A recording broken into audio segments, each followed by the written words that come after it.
Bismillahirrahmanirrahim. Assalamualaikum warahmatullahi wabarakatuh.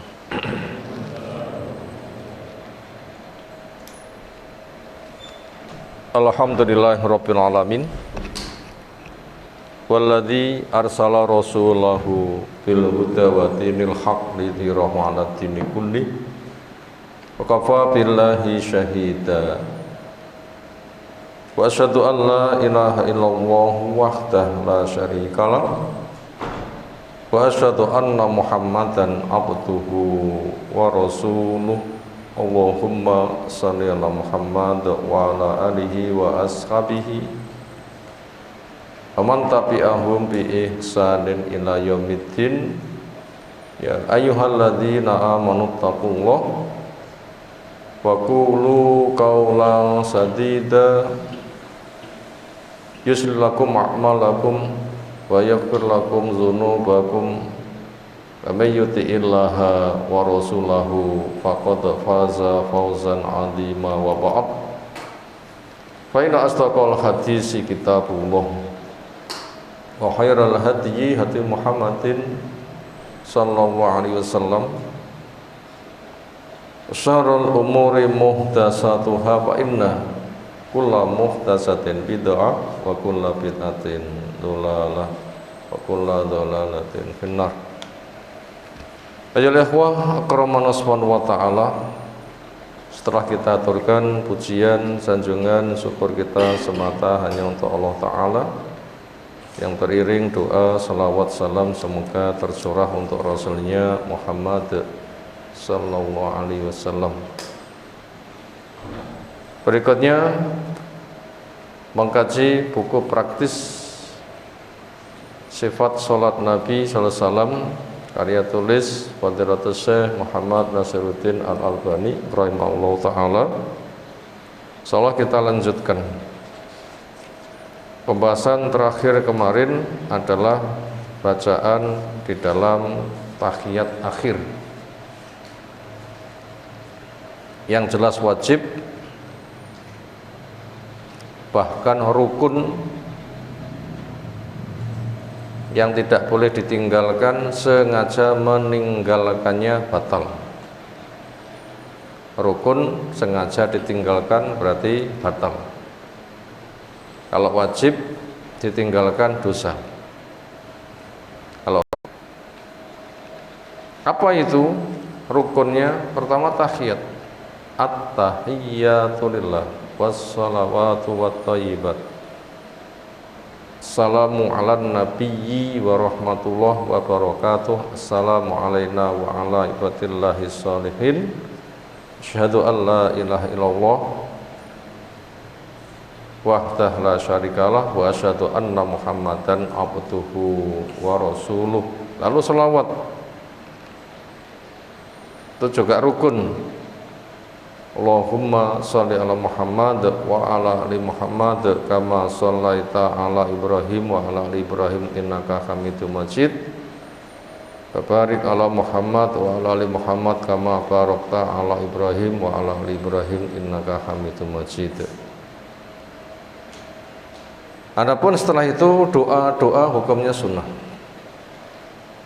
Doa yang paling pokok yang kita kaji kemarin dengan Allahumma inni a'udzubika min adzabi jahannam.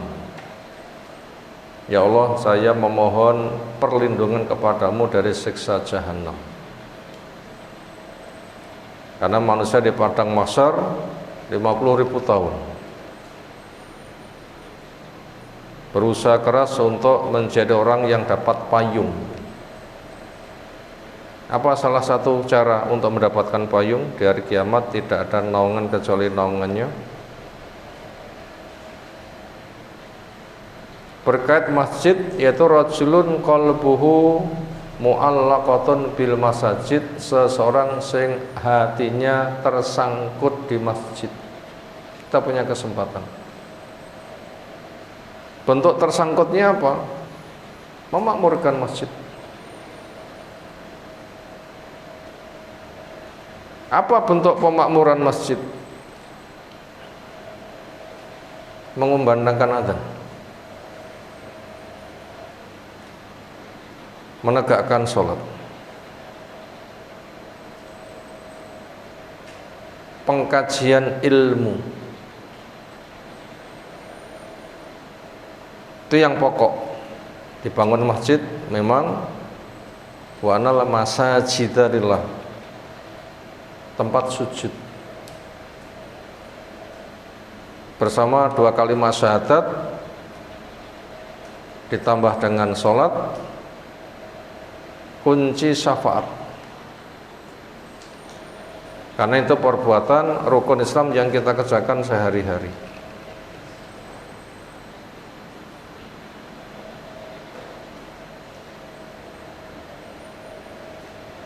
Itu kunci syafaat.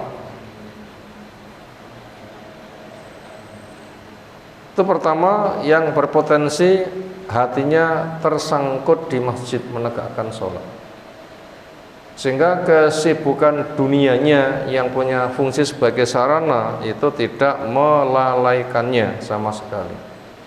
La tulhihim bai'un wala tijaratun an zikrillah. Sibuknya transaksi dagang jual beli itu tidak membuat dia terlalaikan dari menegakkan sholat. Makanya semua kegiatan ketika ada panggilan hayya 'alas sholat harus ditinggalkan. Untuk Jumatan jelas, idza nudiya lis sholati mi yaumil jumu'ati fas'au ila dzikrillah wa daru al bai'. Ketika dikumandangkan untuk salat Jumat, fas'au, bergegas, jalan cepat, enggak menunda sebentar, tapi segera diseleh nih. Fas'au, bergegas. Fa-nya itu ataf li ta'kib, huruf ataf yang mengiringi langsung. Lek summa itu jeda, tapi lek fa itu langsung. Langsung itu contohnya apa? Pentil dicopot, gimana anginnya? Langsung atau jeda? Langsung. Cepot langsung jos. Kegiatan segera diletakkan. Nah begitu, fas'au, bergegaslah. Wadaru al-bai', dan tinggalkan transaksi apapun bentuknya. Itu tanda wong sing atine kecantol di masjid, dan kegiatan masjid banyak, termasuk untuk iktikaf Ramadan atau iktikaf Ramadan ketika terganggu mau diganti di hari yang lain, atau iktikaf karena nazar, atau memang ingin iktikaf sewaktu-waktu.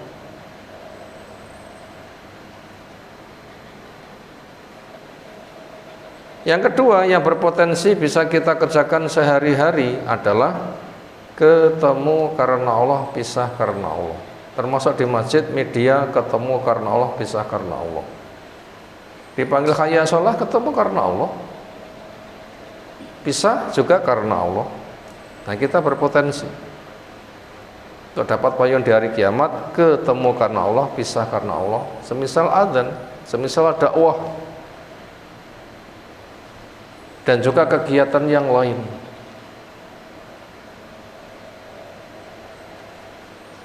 Yang lain lagi adalah berkaitan masa muda adalah syabun nasya'a fi ibadati rabbih. Kawula muda yang masa tumbuhnya untuk ibadah. Berarti sarananya untuk itu yang menjadi tumpuan utama apa? Cari ilmu. Termasuk mondok di karantina itu supaya maksimal, supaya nanti menjadi ahli ilmu. Ahli ilmu sama ahli ibadah sama atau beda?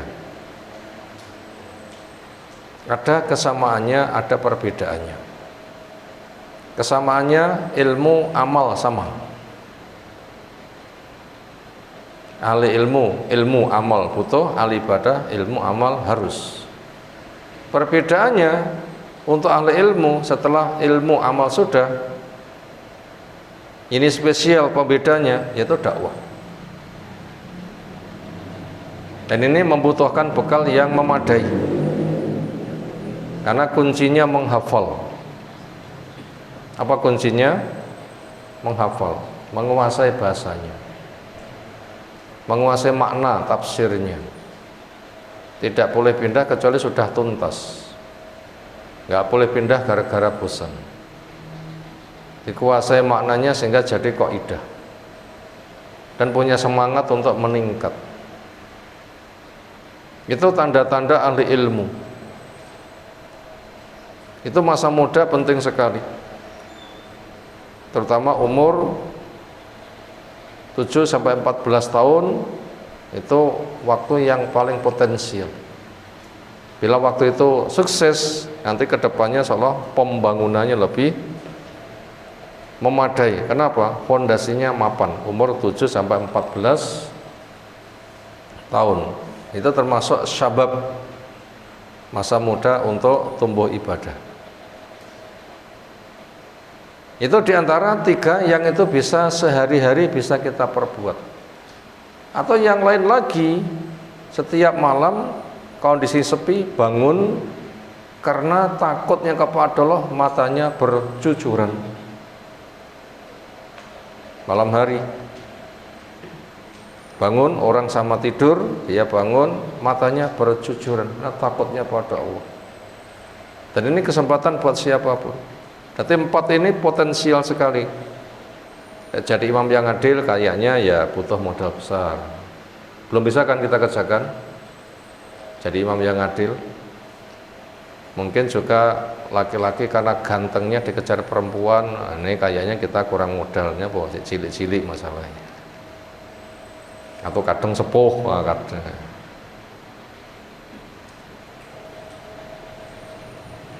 Yang itu kayaknya itu belum. Tapi kalau hati kecil di masjid, siapapun ketemukan Allah, pisahkan Allah, siapapun. Di malam hari bangun, hatinya begitu tunduk kepada Allah, bercucuran karena takutnya kepada Allah, itu berpotensi. Masa muda tumbuh beribadah itu berpotensi. Kenapa kok begitu? Karena di padang mahsyar saja 50.000 tahun nanti jahanam didatangkan. Ji'a yauma idzin bi jahannam yauma idzin yatadzakkaru insanu wa anna lahu dzikra. Tali kekangnya itu 70.000 talinya. Kalau kita mengendalikan sapi, berapa talinya? Paling-paling 2 lah, sapi ini gede. Biasa ya 1. Ini 70.000. 1 tali dipegang malaikat 70.000. Gede enggak? Kedalamannya batu gede, jatuh 70 tahun baru sampai di dasar. Gelap. Itu jahanam. Dipasang jasroh jembatan. Licin, bergerak-gerak. Gelap, licin, bergerak-gerak, banyak gantol-gantol. Itu kalau enggak bisa jalan secepat kilat, secepat burung terbang, secepat orang lari, itu sulit bisa selamat. Makanya itu supaya banyak direnungi. Berikutnya juga ada siksa kubur, fitnah hidup, adanya syubhat dan syahwat, fitnah mati, sulit husnul khotimah, dan fitnah tentang Dajjal. Itu sudah kita urai pada pembahasan kemarin. Sekarang kita masuk pada pembahasan berikutnya. Selain doa itu, ketika orang itu sholatnya sendirian, memperbanyak doa sepanjang-panjangnya boleh. Sebelum salam kesempatan bagus. Selain doa di atas, nanti doa-doa yang lain silahkan. Tapi kalau sholat bersama kaum muslimin, jadi imam, fal yukhaffif, dibikin panjang, enggak terlalu panjang, pendek, enggak terlalu pendek, namanya qasdan, sedengan, enggak kedawan, enggak kendeken.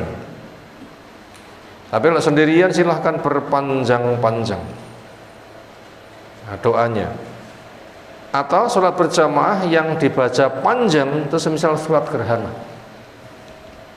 Sholat berjamaah dibaca panjang, sholat apa? Gerhana. Nah, sholat 5 waktu wajib tidak boleh berpanjang-panjang. Tapi kalau sholat gerhana boleh. Kenapa? Sekira bisa itu sholatnya selama gerhana. Sekira bisa lamanya sholat selama gerhana. Nah, itu silakan berpanjang-panjang. Silahkan berpanjang-panjang. Tapi lah berjamaah sholat 5 waktu yang wajib itu qasdan sedengan, nggak terlalu panjang, nggak terlalu pendek. Tapi sendirian silahkan berpanjang-panjang. Kita lanjutkan pembacaannya. Temanya doa sebelum salam, nomor 176 di halaman 55. Kemudian berdoa untuk kebaikan diri sendiri dengan apa yang sahih dari Al-Quran dan dari As-Sunnah.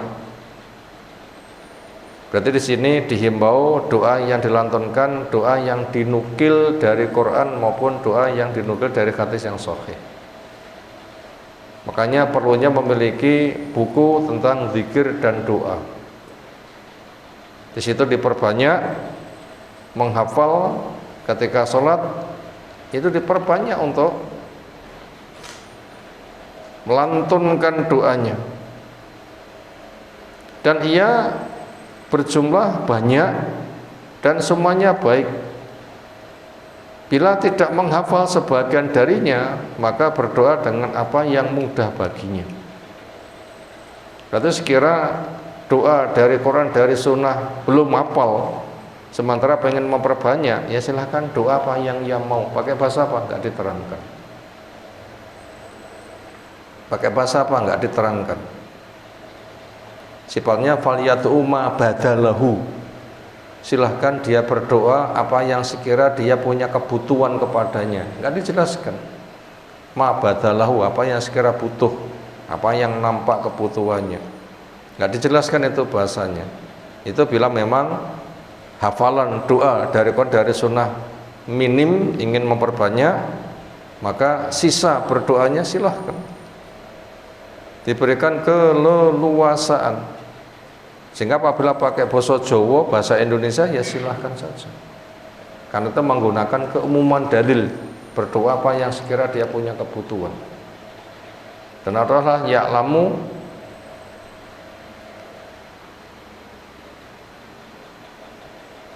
al-sinah, Allah itu tahu semua bahasa.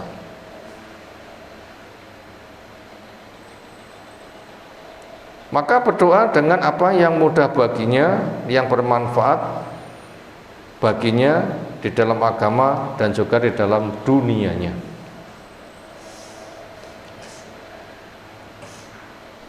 Apakah di situ angkat tangan? Jawabnya tidak. Karena doa di dalam tahiyat belum dijumpai tuntunan sambil angkat tangan, karena dia doa di dalam amal ritual yang itu harus ada contoh bagaimana praktek pelaksanaannya. Doa sambil angkat tangan, pertama ritual memang ada tuntunannya, semisal khotib hari Jumat tangannya diisyaratkan ke langit, atau istisqa itu ada cara mengangkat tangannya. Telapak tangannya itu diadakan ke bawah. Ketika pakai sorban nanti bisa dipindah kanan di kiri, kiri di kanan, atas di bawah, bawah di atas. Atau ketika sedang selepas melempar jumroh buat yang haji, itu juga angkat tangan. Itu doa ritual yang angkat tangan, contohnya. Adapun doa permintaan sak wayah-wayah ndonga, itu adabnya angkat tangan. Doa sak wayah-wayah sesuai kebutuhan, memuji Allah, bersolawat, kemudian angkat tangan. Tapi sebelum salam itu masuk wilayah sholat, di situ belum dijumpai doa di dalam sholat sambil angkat tangan. Di dalam sholat ada perintah shollu kama ra'aitumuni usolli, sholalah kamu sebagaimana kamu melihat saya sholat. Berikutnya salam dan bentuk-bentuknya. Salam termasuk rukun sholat. Orang sholat belum salam kok ia menyatakan cukup, bubar, ia tinggalkan, berarti tidak sah. Karena salam termasuk rukun, fondasi, pilar penyangga. Tanpa fondasi roboh.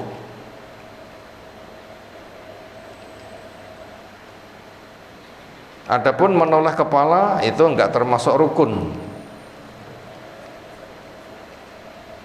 tetapi sunnah. Adapun bacaan lengkap itu sunnah, pengulangan itu sunnah, tapi salamnya rukun. Salamnya rukun. 177 kemudian salam ke kanan, dan ini adalah rukun, sehingga terlihat putih pipinya yang kanan. Dan salam ke kiri hingga terlihat putih pipinya yang kiri. Demikian juga ketika sholat jenazah juga demikian, ada salam kanan, ada salam ngiri. Yang kanan itu wajib, yang ngiri sunnah. Imam mengeraskan suara salamnya kecuali dalam sholat jenazah. Kalau alam, kalau sifatnya imam ngimami sebagai tanda selesai karena imam diikuti, ya tetap keras. Makmumnya yang tidak usah mengeraskan. Karena sholat diawali takbir, diakhiri salam dari ucapan perbuatan tertentu. Sholat jenazah walaupun tidak ada rukuk sujud, tapi diberi nama sholat. Berikutnya 180 bentuk-bentuk salam. Bisa lengkap. Assalamualaikum warahmatullahi wabarakatuh ke kanan.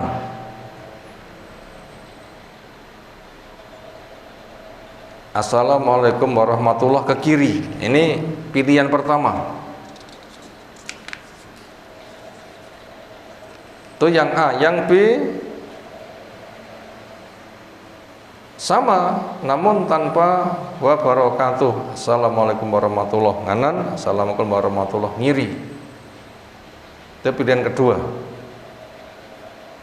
Yang ketiga, assalamualaikum warahmatullahi ke kanan, assalamualaikum ke kiri. Pilihan keempat, mengucapkan salam sekali dengan tetap menghadap ke depan namun menoleh ke kanan sedikit. Assalamualaikum warahmatullahi wabarakatuh. Assalamualaikum. Noleh titik. Sekali saja. Assalamualaikum. Selesai. Nolehnya enggak tampak, sebatas digerakkan. Itu macam-macam salam. Kemudian kita tidak usah mengejar sing tok salami sopo. Kita tidak usah mengejar. Kenapa? Karena ibadah itu pakai dalil. Penutupnya salam, ya sudah. Gak usah ditanya sing tok salami sopo. Semisal zuhur 4, bolehkah ditanya? Nyapa papat? Sopo 2, bolehkah ditanya? Kenapa 2? Ya tidak boleh. Tugasnya paham dan taat. Adapun makna dari salam, semoga keselamatan tercurah kepada kalian. Siapa yang dituju? Dikembalikan kepada Allah sendiri, kepada siapa Allah menujukan. Yang jelas, lisan itu menjadi kunci surga atau kunci neraka. Lisan kunci surga bila isinya kebaikan, termasuk salam. Apakah ini Allah akan berikan kepada semua makhluk yang muslim? Bisa jadi. Karena di dalam tahiyat di situ ada bahasa assalamu alaina wa ala ibadillahi sholihin. Semoga keselamatan Allah curahkan kepada saya dan pada hamba Allah yang soleh. Hamba Allah yang soleh tempo dulu, hamba Allah yang soleh hidup bareng, hamba Allah yang soleh ke depan. Itu sudah terkenal semuanya. Apakah salam ketika penutupan sholat itu juga punya fungsi seperti itu? Wallahu a'lam. Andaikan iya, memang luas, cuma nggak diperinci, akhirnya kita taat. Ketika nggak dijelaskan fadilahnya, berarti fadilahnya terlalu besar. Berarti sebuah fadilah ketika nggak disebutkan berapa nominalnya, berapa jumlahnya, terlalu besar. Makanya daripada repot ngitung nggak iso, sudah dibikin global saja. Karena memang bila sudah masuk surga namanya Darussalam, itu jumlahnya tidak bisa dihitung. A'datu li ibadiyas sholihin mala ainun ra'at wala udhunun sami'at wala khatara ala qalbi bashar. Saya sediakan untuk hambaku yang soleh kenikmatan surga yang mata belum memandang, telinga belum mendengar, orang merenung memikirkan itu enggak menjangkaunya. Kenapa? Terlalu besar. Itu tadi dari macam-macam salam. Berikutnya kata mu'allif rahimahullah ta'ala, saudaraku sesama muslim. Sesama muslim atau sesama mukmin? Sesama muslim. Untuk pembicaraan kita sesama muslim, karena kita diperintahkan isyhadu bi anna muslimun, saksikan saya muslim, yaitu berserah diri kepada Allah. Muslimkah kamu? Jawab iya. Kenapa? Allah perintahkan isyhadu bi anna muslimun. Mukminkah kita? Jawab insya Allah. Kenapa? Qalatil a'rabu amanna qul lam tu'minu walakin qulu aslamna. Orang Arab Badui mengatakan saya beriman. Katakan hai Nabi sallam, jangan begitu, tapi katakan aslamna, saya berserah diri. Kalau aslamna iya, kalau mengatakan amanna untuk tazkiyah saya mukmin tidak boleh.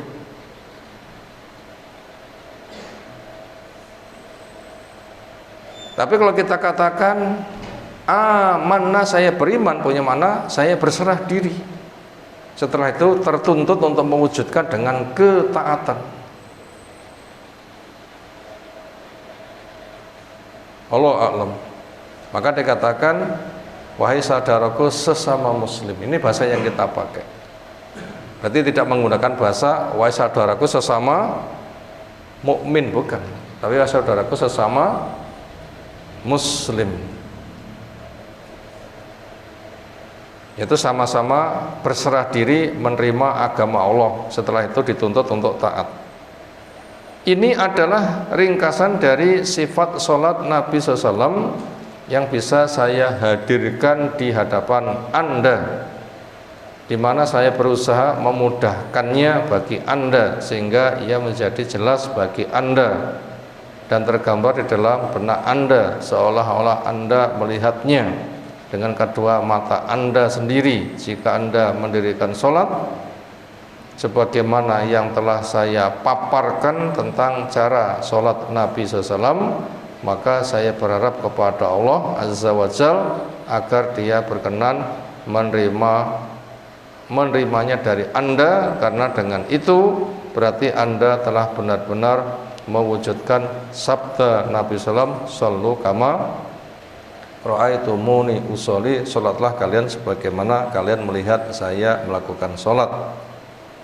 Kemudian sudah itu jangan lupa untuk memperhatikan kehadiran hati di dalam sholat dan khusyuk di dalamnya. Berikutnya himbauan dari penulis untuk menghadirkan hati dan khusyuk.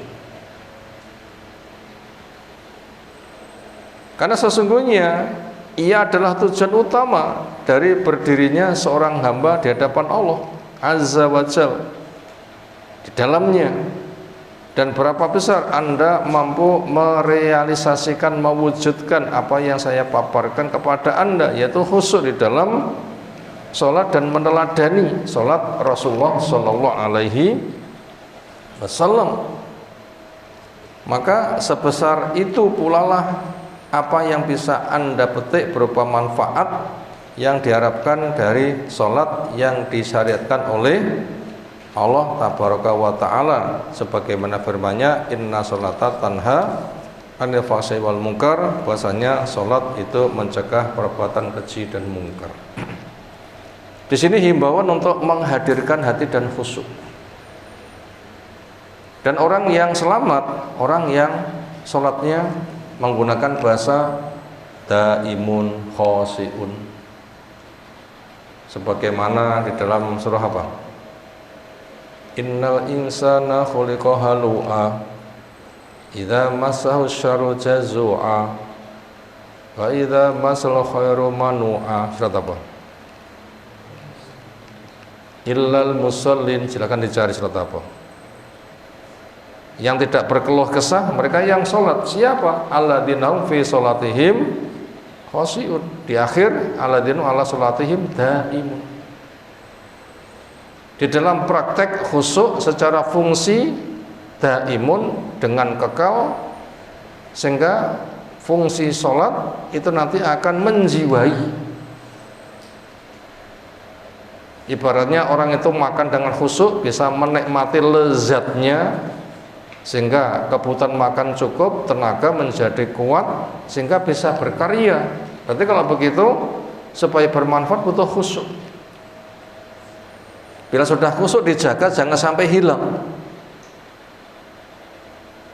Itu tanda orang yang sholatnya nanti akan selamat. Allah mengatakan qad aflahal mu'minun alladzina hum fi sholatihim khashi'un. Itu khusyuk dengan cara menghadirkan hati. Sementara bila tidak menghadirkan hati nanti nggak bisa khusyuk. Siapa orang sholat tapi nggak bisa menghadirkan hati sehingga tidak bisa khusyuk? Ternyata kriterianya telah dijelaskan oleh Allah sendiri.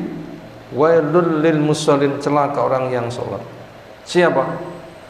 Alladzina hum an sholatihim, alladzina hum an qala, alladzina hum ala sholatihim, alladzina hum an sholatihim sahun, an sholatihim sahun. Lalai. Sholatnya siapa itu? Lalai berarti tidak menghadirkan hati. Itu sholatnya orang munafik. Faidha qamu kusala, males.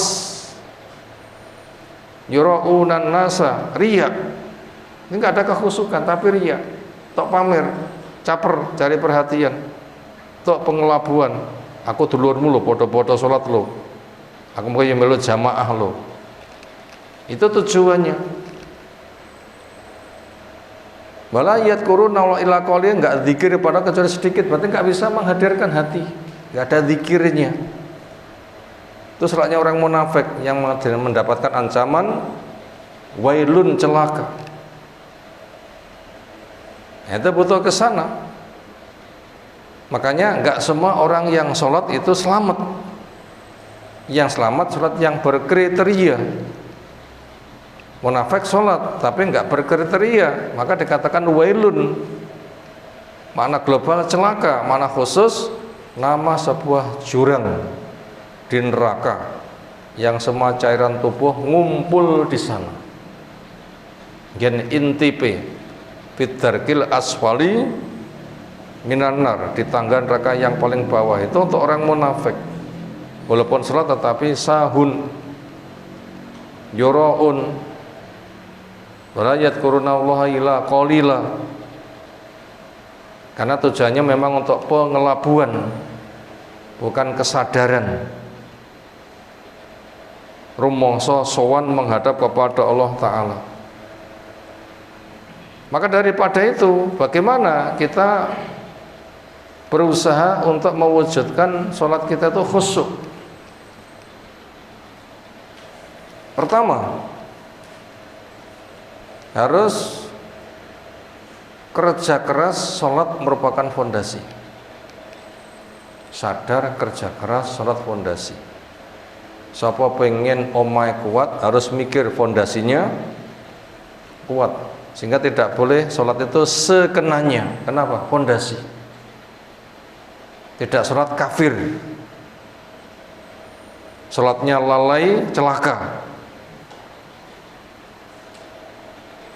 Nah begitu, fondasinya rapuh, amblek. Itu pertama, harus disadari itu merupakan rukun sebagai fondasi.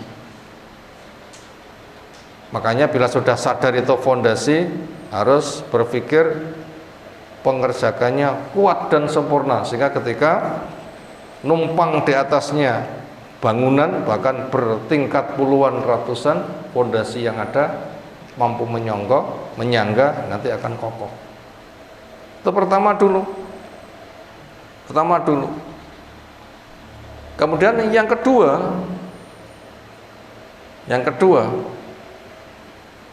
untuk bisa mendapatkan sholat khusyuk, berusaha hati kecantol di masjid. Untuk mendapatkan kriteria sholat yang khusyuk, pertama sadar itu rukun, yang kedua harus mengupayakan hatinya tersangkut di masjid. Enggak boleh untuk terlalaikan kehidupan dunia. Itu harus, sehingga tidak boleh sholat itu merasa terpaksa, tetapi menjadi tujuan utama. Ibarat orang itu nanam, bukan nanam bersifat tumpang sari. Napa nanam tumpang sari? Tapi itu tanaman pokok. Misalnya nanam tebu, yang jadi pokok tanaman itu tebunya atau tanaman umur pendek yang numpang? Ya tebunya. Ketika masih belum tumbuh, nanti bagian apa jenenge bahasa Jawane gulutan ya, bahasa Indonesia nopo? Bedengan, bedengan. Agak dirata ditanami apa yang umurnya pendek? Mungkin 2 minggu, mungkin 3 minggu, apa? Sawi umpamanya. Itu hanya numpang saja. Yang jadi intisari tebu. Jadi sholat itu yang jadi intisari. Jadi dunia itu hanya sebatas kebutuhan numpang saja. Sekira mengganggu tebunya, tanaman yang numpang itu dibuang. Makanya cari uang, cari dunia itu numpang, bukan tujuan, numpang. Sholat harus menjadi tujuan utama. Makanya ada khayal sholat jelas, fas'au ila dzikri wa dzarul bai', bergegas pada pengelola dan tinggalkan jual beli. Nah pemimpinnya bisa, seorang presiden begitu rapat ada adzan langsung stop, sholat dulu. Di negeri-negeri Islam seperti itu. Di Indonesia Timur yang pemimpinnya bagus, di Lombok CS sampai di kalangan kepolisian rapat ada adzan tutup. Pemimpinnya bagus karena imam bertanggung jawab untuk menegakkan sholat. Dan sholat berjamaah itu pelopornya waliul amri. Sholat berjamaah itu pelopornya waliul amri. Profil waliul amri itulah Nabi SAW. Walaupun itu terima tamu, ada sholat, pergi, sehingga tamunya ben dijagongi cecak. Tamunya ben dijagongi cecak. Mana tuan rumahnya ada adzan, pergi semuanya. Mungkinkah negara Islam kedatangan tamu dari orang kafir? Oh besar. Tinggal pergi. Begitu, tinggal pergi. Pamiti, maaf kami mau sholat dulu, panggilan Allah terbesar. Karena Allah menyebutkan istajibu lillah wa rasul idza ta'akum. Allah, Rasul memanggil kamu, ijabai. Itu harus ibaratnya tanaman pokok, bukan tanaman yang numpang. Bila itu menjadi sebuah kesungguhan, kita nanti akan terdorong khusyuk. Kemudian yang ketiga, sholat itu merupakan kesempatan sowan teristimewa. Salat itu merupakan kesempatan menghadap teristimewa. Karena orang salat itu munajat, berbincang dengan Allah. Siapa yang mengetahui agungnya Allah dan ada rasa pengagungan, kangen. Biasanya kita tuh kangen nggak bisa dipisah bila punya apa. Oh, ingin kendaraan baru, wes. Begitu tidur, tangi turu sing digoleki, langsung kendaraan barunya. Sekarang sarasen. Nah, senada dengan itu. Atau yang mau berhari raya beli baju baru, begitu bangun langsung cari bajunya. Atau siapa, masing-masing itu ada rasa. Itu harus ada rasa orang itu berbincang. Oleh itu paling agung bisa mengagungkan, ketemu itu kangen. Itu bila punya nanti bisa khusyuk. Kenapa? Butuh, karena kita berbincang. Kita bicara, Allah menjawab. Alhamdulillahirabbil alamin. Allah menjawab, hamidani abdi. Memuji kepadaku hambaku. Ar-Rahmanir Rahim. Allah menjawab, asna aliyati, menyanjung kepadaku hambaku.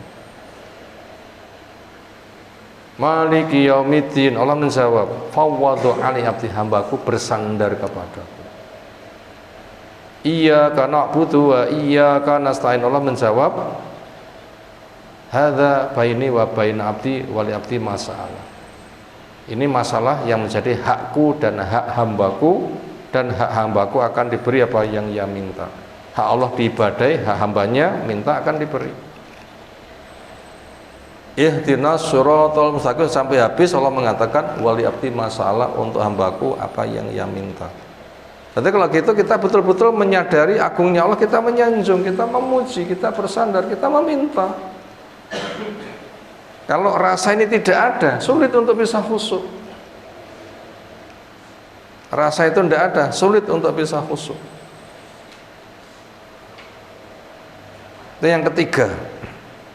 Yang keempat, harus ada persiapan yang matang.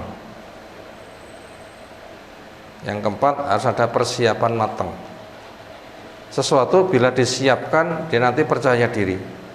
Bila tidak disiapkan, setengah hati. Mau jadi imam, hafalannya setengah hafal, grogi enggak ngimam?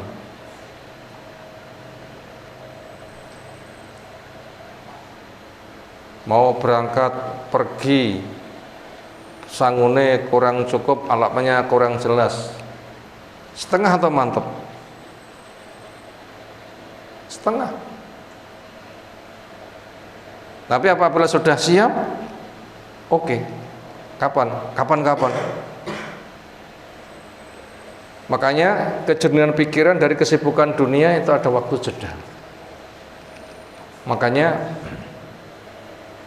ada istilah qailullah. Surga itu merupakan khairun makila, sebaik-baik qailullah. Qailullah itu apa? Istirahat sejenak sebelum zuhur, setelah sibuknya dunia. Di duha akhir. Kapan duha akhir? Duha akhir itu benda ditinggikan, ditegakkan, bayang-bayang matahari ini sama panjangnya, bayang-bayang sama ketinggian. Jam berapa? 10:30. Itu kerja wis kesel, anak-anak onta sudah kepanasan. Disitulah ada qailullah, istirahat sejenak. Mungkin setengah jam. Setelah itu nanti persiapan, sehingga pikirannya tenang, badannya tenang, keselnya hilang, ngantuk hilang, nanti akan siap. Butuh disiapkan.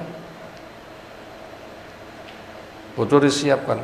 Makanya orang yang sholat sambil terdengar jalabatur rijal, gedebuk-gedebuk wong sing mlayu karo ngos-ngosan. Itu dicela oleh Nabi SAW. Sapa menggawe?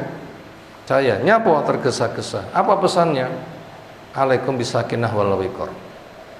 Kerjakan dengan tenang dan jalan penuh wibawa. Berarti kalau begitu nggak ada persiapan. Itu butuh persiapan. Pikirannya sudah bernih, diistirahatkan, bisa ser, itu berarti pikirannya kan tenang kan, sak seran gitu. Gak lama-lama itu tidurnya, sak ser, sekilas, gak berlama-lama. Itu makilah itu qailula itu memang gak lama. Bisa sak seran itu mutu, nanti pikirannya sudah terhapus dari kesibukan sana sini, sana sini, sana sini. Buktinya iso lali bisa tertidur berarti tenang. Nah, dikembalikan kepada Allah. Itu model khusyuk. Itu yang keempat. Kemudian yang kelima, ngerti bahasanya supaya bisa bertadabbur. Ngerti bahasanya supaya bisa mentelaah apa yang diucapkan. Jangan sampai mulut ngerocos ngomong tetapi apa sing tok nekne ora paham. Yo angel ngono khusyuk. Allah menyebutkan la taqrabu sholata wa antum sukara hatta ta'lamu ma taqulun. Kamu jangan dekati salat di mana kamu mabuk. Dengan tidak mabuk sehingga kamu nanti akan paham apa yang kamu katakan. Berarti kalau begitu mabuk itu memang ada zatnya mabuk, atau mabuk itu memang nggak paham apa yang ia ucapkan. Nanti masuk kriteria mabuk. Esensinya yaitu sama-sama tidak paham. Kalau di masa khamr belum diharamkan, ya itu sangat gamblang. La taqrabu sholata wa antum sukara. Ketika kamu sedang mabuk jangan sholat, karena waktu itu memang khamr belum diharamkan karena keharamannya berproses. Tapi ketika khamr sudah jelas haram, khamr sudah jelas haram, maka makna yang lain yang nanti memiliki fungsi sama-sama nggak paham nanti juga kena hukum yang sama. Kesimpulannya adalah mabuk tidak paham, orang yang nggak paham bahasa makanya mesti dikarikan orang yang mabuk. Makanya wajib paham apa yang ia ucapkan. Nah, berbincang gimana kita nggak paham apa yang kita ucapkan, munajat harus itu loh ya, harus. Dan kita dimudahkan, banyak buku-buku terjemah salah sudah diterjemahkan. Walaupun kita belum bisa menguasai bahasa Arab total, tapi kan sudah banyak sarana untuk dimudahkannya. Lebih penting daripada itu semuanya, persiapan itu bukan sebatas fisik, tapi juga persiapan dari dosa-dosa. Karena innallaha la yuharrimu rizqa bidzambin yusibuh, Allah mengharamkan rezeki gara-gara dosa. Bila pikiran penuh dengan dosa, makanan, minuman, bekal itu dari yang haram, ya sulit. Nanti rezeki dalam bentuk kekhusukan nanti juga akan diharamkan. Nah begitu. Makanya orang itu harus penuh dengan tadabbur, merenungi apa yang ia baca. Kenapa? Karena itu dibikin bahasa perbincangan dia dengan Allah Subhanahu wa Ta'ala. Itu dibutuhkan hati untuk dihadirkan. Kayaknya sudah masuk waktu Isya. Siapa yang mau adzan disilakan untuk mengumandangkan adzan dulu.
Asyhadu an la ilaha illallah.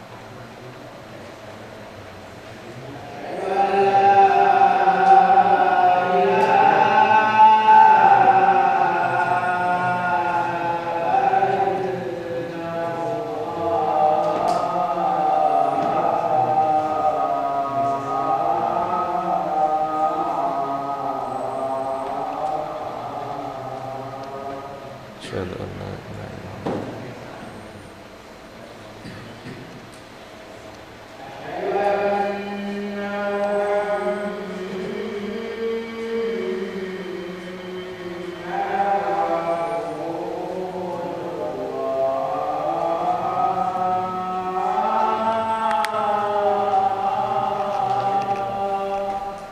Asyhadu an la ilaha illallah.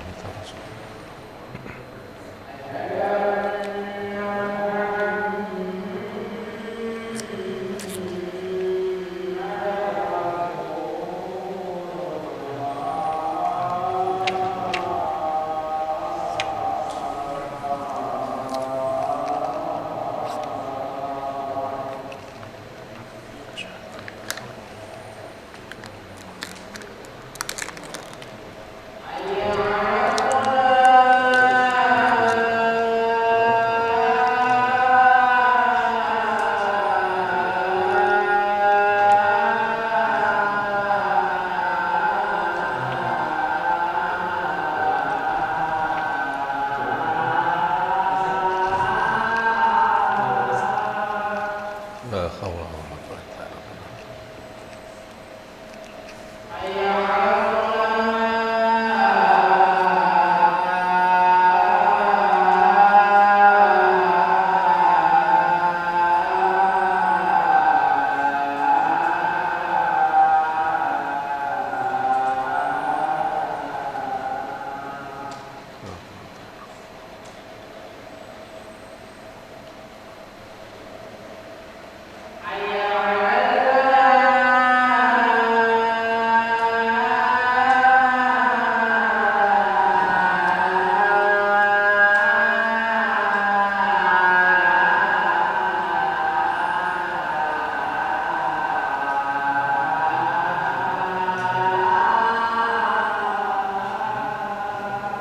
La haula wala quwwata illa billah.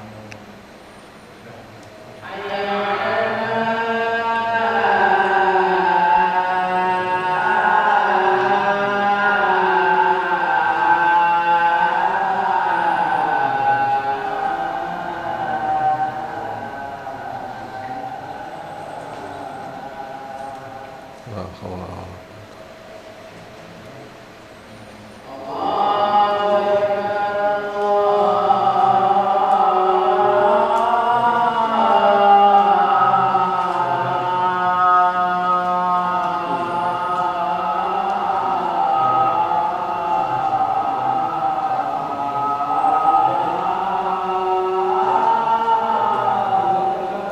Allahu akbar.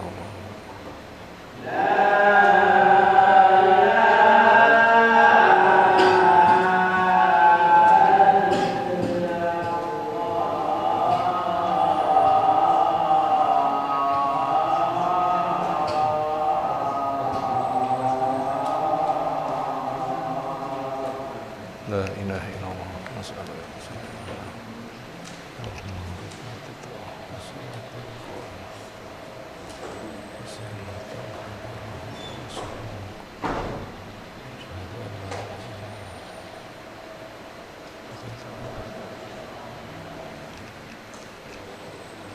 Alhamdulillah, adzan berkumandang menggema tanpa halangan. Kita pun juga mendengar dengan gamblang. Lisan kita pun juga menjawab dengan begitu fasih, penuh harapan. Semoga dengan sholawat dan kita berdoa, lalu nanti menegakkan sholat, kita mendapatkan syafaat Nabi SAW. Itu tadi tentang masalah khusyuk, dan itu harus latihan terus. Latihan khusyuk sekali bisa enggak? Sulit.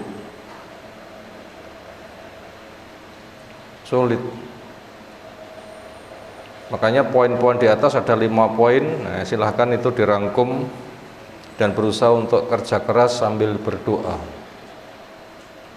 untuk mendapatkan nilai kekhusyukan. Berikutnya kita sampaikan penutupan di tema ini, insyaallah nanti tambah pesan-pesan.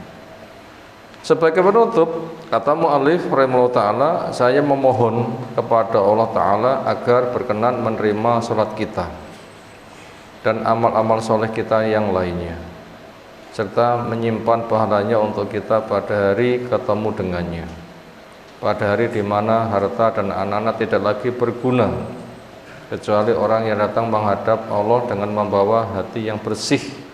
Segala puji bagi Allah Rabb semesta alam.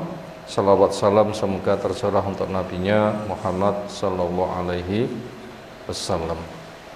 Bagian akhir sebagai pesan, kita berada di bulan Desember.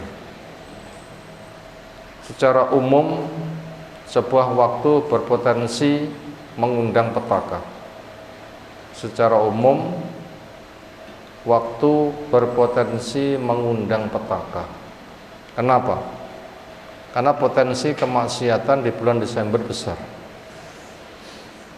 Bahkan itu kelas berat. Bahkan banyak orang yang terlibat. Seolah pesta kesyirikan disakralkan. Mestinya syirik dimusnahkan, tapi disakralkan. Apa syirik disakralkan? Selamat Natal, menyambut ucapan selamat kelahiran Tuhan anak. Itu betul-betul menyalahi al-ikhlas. Qul huwallahu ahad. Allah itu ahad, tidak tiga. Allahu semua tempat bergantung. Nabi Isa nggak bisa bergantung, kenyataannya manusia lahir, Allah mengangkatnya. Sementara Allah itu dikatakan Allah karena sebagai tempat bergantung, dan itu hanya Allah saja. Ditambah dengan lam yalid wa lam yulad, Allah tidak beranak dan tidak diberanakkan. Ternyata penyambutan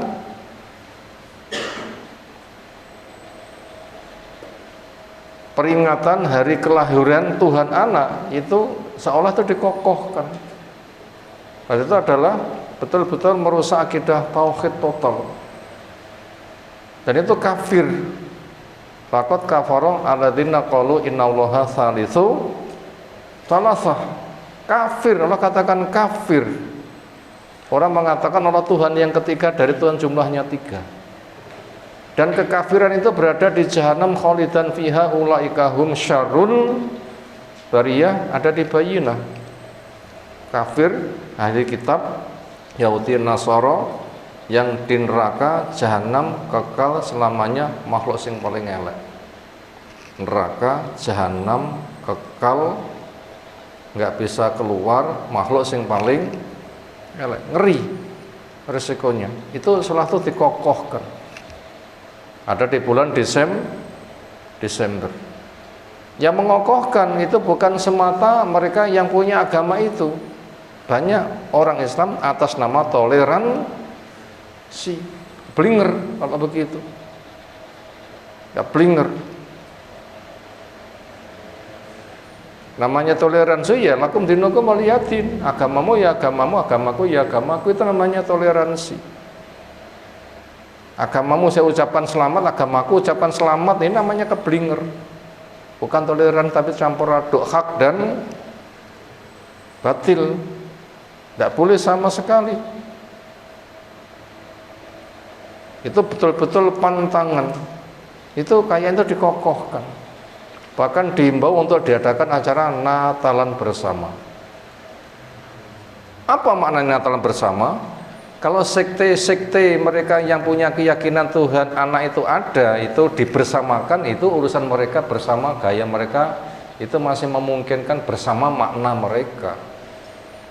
Tapi bersama yang dimaksud adalah semua agama nanti bersama untuk nyengkuyung, mengokohkan. Ini kan menggadaikan agama. Saya khawatir ucapan itu, ada ide itu nanti terancam sebagaimana yang jelas Allah mengatakan. Surat apa? Takadus samawatu yatafattorna wa tangsakul ardu hatta antau lirrahmani walada. Surat apa? Ayo. Surah Maryam. Takadus samawatu yatafattorna. Langit hampir runtuh. Batang sakul ardu, bumi pecah. Kenapa? Anta'au lirrahmani walada, gara-gara kamu menuduh Allah punya anak.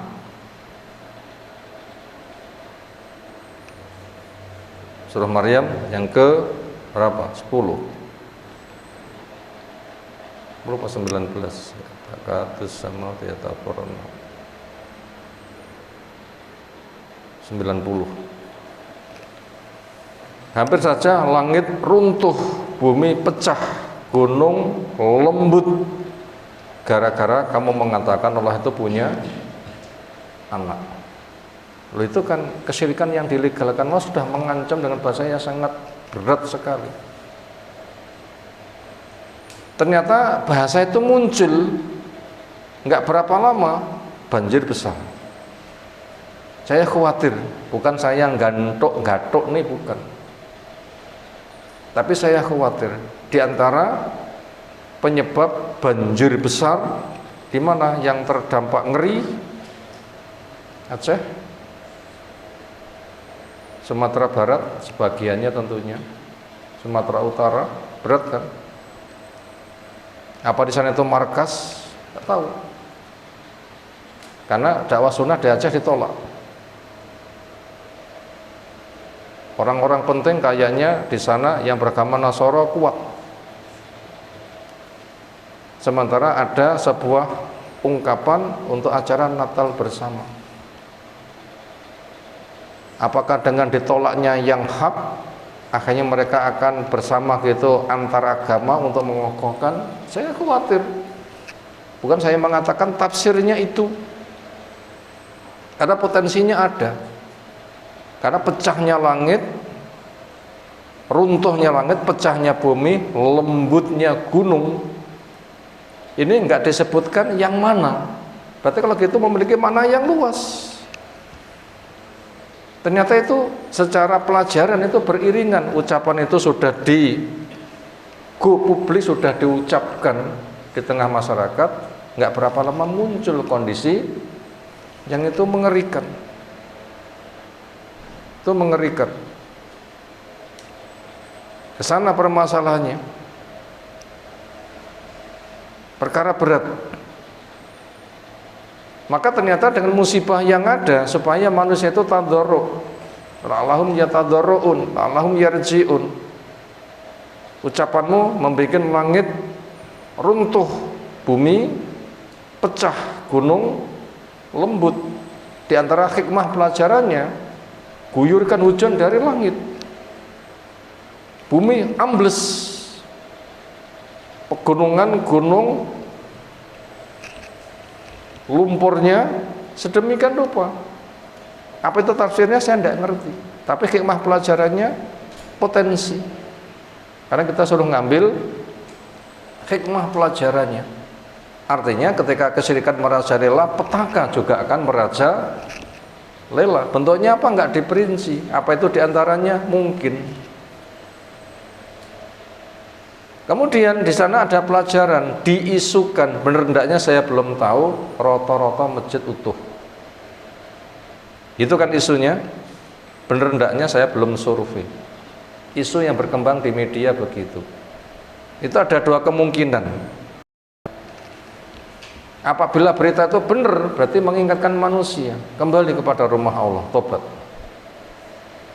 Tapi kita juga butuh waspada, bisa jadi termasuk isu untuk membuat syiriknya lebih kuat. Apa? Mengkeramatkan masjid, boleh golek berkah karo masjid, syirik kan? Pengusung berita itu banyak kemungkinan, yang mana kita tidak tahu. Semuanya kita waspadai.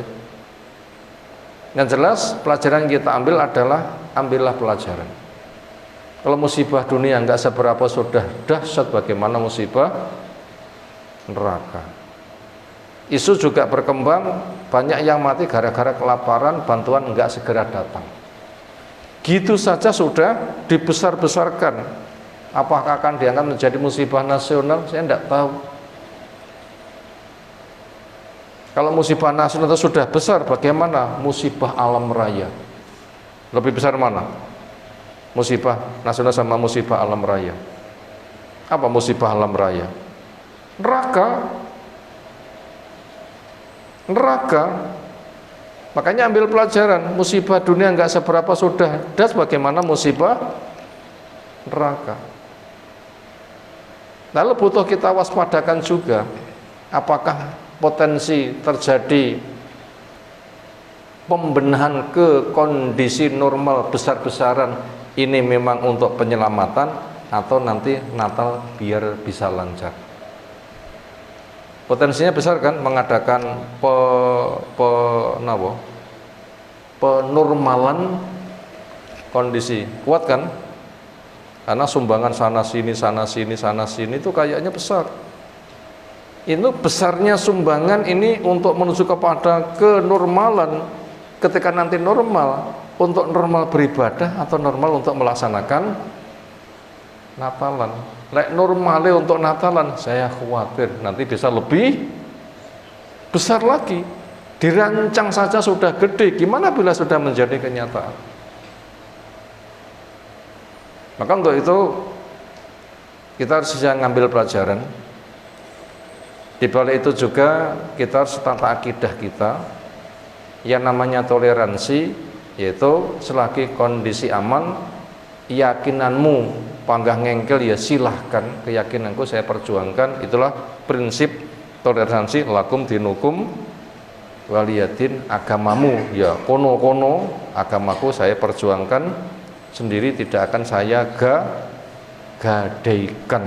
Maknanya seperti itu, sehingga hukumnya haram mengucapkan selamat Natal. Bagaimana seseorang yang bekerja di sebuah tempat, di sana ada acara mengucapkan acara selamat, ya nggak boleh ikut. Aku gak melu model ngono kuwi. Andaikan saya nanti datang, kan saya ikrarkan, saya bisikkan, ini ucapan selamatku, tak bisik apa? Lakum dinukum waliyadin. Nah, ngoten ya. Agamamu ya agamamu, agamaku yang wakaku. Aku ini bisiknya kata-kata itu baraku aku mulih, bukan melu menyalakan apa? Lilin. Tak boleh. Enggak boleh. Bila dia seorang kepala, anak buahnya begitu, ya diomongi, lerek diomongi, kono-kono tandang ngono, saya enggak usah diundang. Undangan orang yang punya kepentingan, semisal kamu saja. Enggak boleh yang lain. Maka nanti bikin sebuah spanduk, sebuah yayasan A mengucapkan selamat anu, wah enggak boleh. Enggak boleh. Ini pesan penting untuk kita semuanya, karena kerusakan akidah itu berat. Surah Maryam 90, 91, 92 itu jelas dikatakan hampir saja langit runtuh, bumi pecah, gunung longtrok, gara-gara mengatakan Allah itu punya anak. Apa runtuhnya langit itu banyu ning grojok, hujan deras, pecahnya bumi banyak, ambles, tertimbun, gunung itu dikatakan lembut dengan banjir besar sedemikian rupa, dengan proses digunduli atau apa dan sebagainya. Mungkin kita nggak menafsirkan dengan tafsiran itu, tetapi bahasa Allah itu sangat luas, kita supaya mengambil pelajaran wallahu alam. Demikian yang kita sampaikan. Yang lain insya Allah kita sambung waktu berikutnya. Semoga Allah Ta'ala menjaga akidah ibadah, prinsip kita, sehingga kita istiqomah sowan kepadanya dalam keadaan ridho dan diridhoi Allah Ta'ala. Ada tanggapan silahkan.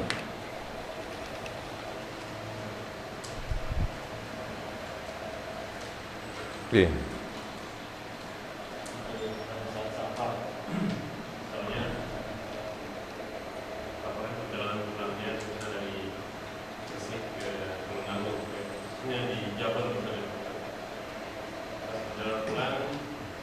kita pas nyampe di kota Tulungagung itu sholat maghrib itu kita masih bisa jamaah masar gitu atau segera kembali normal setelah kita sudah masuk wilayah Tulungagung, karena kita kan masih mau melanjutkan lagi ke Jawa biasanya. Domisilinya Jabon, Yeah. tujuan Surabaya, Setelah dari Gresik mau balik ke Jawa. tujuan Gresik, kemudian sampai di Tulungagung. Di Tulungagung itu apakah masih ada haknya safar? Jawabnya masih. Kapan haknya safar habis? Bila masuk ke pemukiman tempat tinggalnya. Misalnya pemukiman ini dibatasi oleh sawah. Ini habis pemukimannya, masih di sawah. Ini walaupun pemukimannya sudah tampak, itu haknya pemukiman. Ini dia belum masuk pemukiman ya masih punya. Berapa? Walaupun 1 kilo. Nah, sini Tulungagung berapa kilo jadinya? Berapa kilo sini Tulungagung? Nah, 10, iya. 1 kilo saja masih boleh, apalagi 10 kilo. Di zaman Ali mengatakan, loh itu kan sudah tampak Kufah kan kono, sini kan belum. Sudah tampak, tapi belum masuk ke pemukiman. Jadi luar pemukiman.